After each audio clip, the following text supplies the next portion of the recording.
So hello and welcome. You're joining me today on the Erica Glessing Show, where you receive 8 minutes of daily inspiration for entrepreneurs and light workers. And I have some very interesting guests coming today, because not only is my main guest coming, but wherever she goes, there's a flock of dragons that come along. So I'm very curious which dragons are going to come and give us some messages today. My guest, Susan Smith James, is the author of a fabulous new book, Dancing Dragon Magic. And if you've never really had intimate conversations with dragons, you're going to love this book. And if you do have intimate conversations with dragons, I think you might love it even more. So welcome, Susan. How are you? Hi, I'm very well, thank you. And I don't know what dragons are going to show up either. Hey, when did you start doing pottery? How did you find your hands in clay? How did that actually get going? Do you remember? The first time I was exposed to clay was in high school. And then I eventually became an art major in college and concentrated in ceramics. I was a professional potter for, 25 years, something like that. And then I've been doing other things, and decided to get back into working in clay. I started out making dragon pots, and I haven't stopped yet. Wow. So it's kind of a returning to you. Yeah. When you started putting your hands back in the clay, it was like, oh, I get this. Yes. How did you that satisfies me more than touching clay and making pots. That's the best.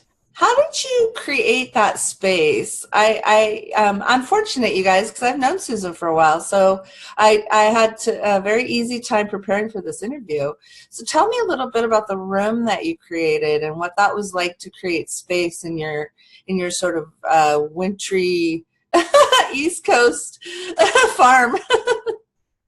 Well, let's see. I have to go back to when we bought a ruin of a farm. Most of the buildings here have either fallen apart or continue to fall apart.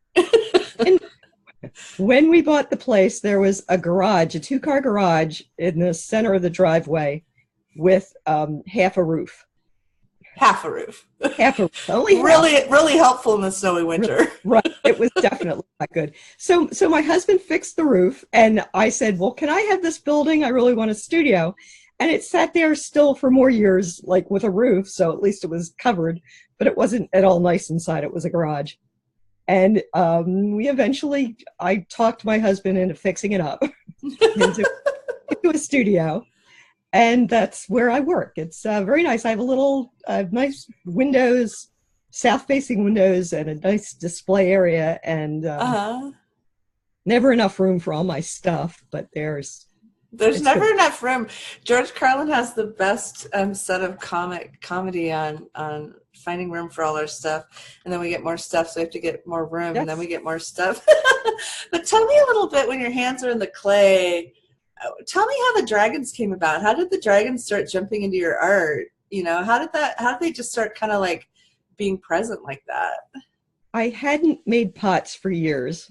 I was busy with the farm and the kids and all that. And then I could just sense dragons sort of tapping me on the shoulder very insistently, saying, we want you to make pots, make a dragon pot. First, I just thought it would be one dragon pot, but it was not ending. Once I started making the dragon pots, there was 100 more ideas. And I don't know if I'll ever run out of ideas, especially not for dragons. So tell me one of the first dragon pots, because they're all now clamoring to be talked about. And since it's an 8-minute show, that's going to be super challenging. So why don't you just kind of describe to us like one dragon pot and what that was like and the colors, and just give us a little visual candy there. I think the first one I made was the sun dragon. And I've made all the dragons have different versions of themselves in different pots, and they all look very different. They don't always come out the same. But the first one was a a sun dragon with I eventually gold leafed the sun that it's flying around, and the inside of the pot is gold leafed. Mm. So he became very luxurious and interesting. But he's at first seems sort of a like a Chinese dragon, an Oriental dragon. He doesn't Uh-huh. necessarily have wings; he just flies. Uh, So and now you have this pot, and it's like this gold leafed, and it's really beautiful. How did you start writing the book, and how did this? I mean, tell us a little bit about the Sun Dragon and the Sun Dragon's piece and character. Kind of tell us a little bit about that personality. I was thinking about the sun dragon the other day. He's one of the first dragons, this planet of dragons, which is similar to Earth, but maybe an alternate universe. He always describes himself as starting when the dark and the light separated before the planet was even created. Mm-hmm. So there was the sun dragon and his brother, the night dragon, where they sort of split apart, kind of a yin and yang thing. They split into two and sort of watched the planet form and have been kind of the head dragons on this planet since it started. And Nice. the sun dragon, although they're not organized in a manner of like, there's a ruler or a dragon would never have a ruler. But the sun dragon looks at himself sort of as the host of the party. He just wants to go around and make sure everybody's having a good time. So I'm getting this little nudge from a dragon now that we're having this conversation, and I believe the mer dragon would really like to have a little chat with us. So tell us a little bit about a mer dragon and what that's like. How that happened? How is well, there I don't think the listeners have ever heard of a mermaid dragon possibly. So first just kind of do like, what is it? And then maybe what it would like to share with us. Okay. Well, her name is Ichthyana. Oh, right. And she is the product of the ocean dragon and a mermaid princess, the daughter of the mer king. Which aren't really in the story, but that's how she came into existence. The two of them, there was a war between the ocean dragon and this population of mermaids, and the outcome of the war was there was a peace treaty. The ocean dragon agreed to marry a mermaid, and they created Ichthyana.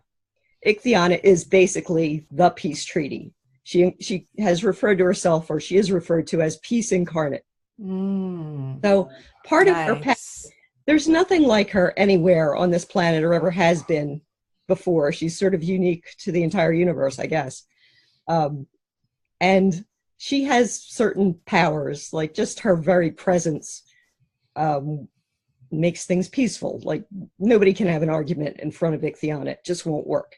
No wonder I wanted her energy. Yes. That's so amazing.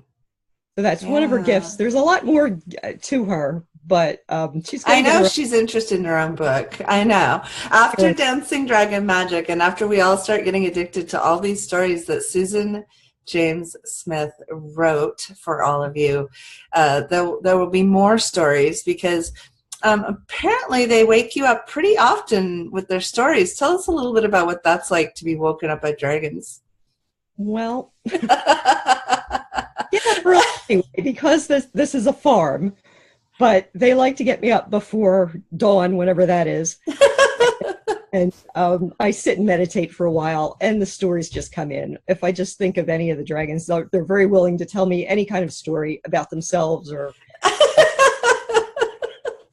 there's just too much of it to even write down. So, wow, that's so fun. Never without entertainment, anyway. So, what I love about this book is it actually has the actual pot, so you can go to.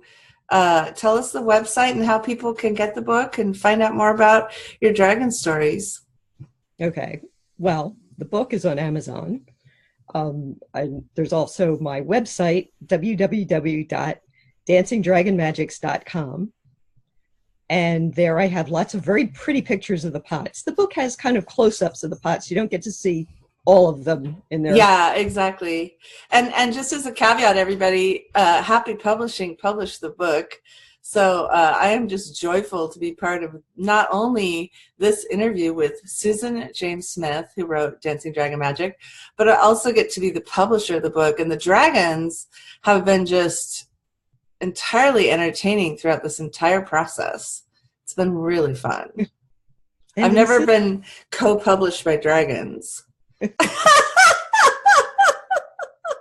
and they're waiting to take off and fly. They've just been, they'll be flying. This is the launch day, love. This is, yes, I know, that's it. Today's the launch day. They're very excited about launching, and yeah, this is it. Today's the day. Yes, they understand taking off in flight. So awesome. Look at the world. Here they are. Well, everyone go out, get a copy of the book, hang out with Susan. She has some videos coming up where she shares a little bit. You can see her kiln in the videos, right? Or you can see where were they shot? Were they shot in my studio? But yeah, you see the close-ups. Yeah. Thank you so much. Thanks for coming. Okay.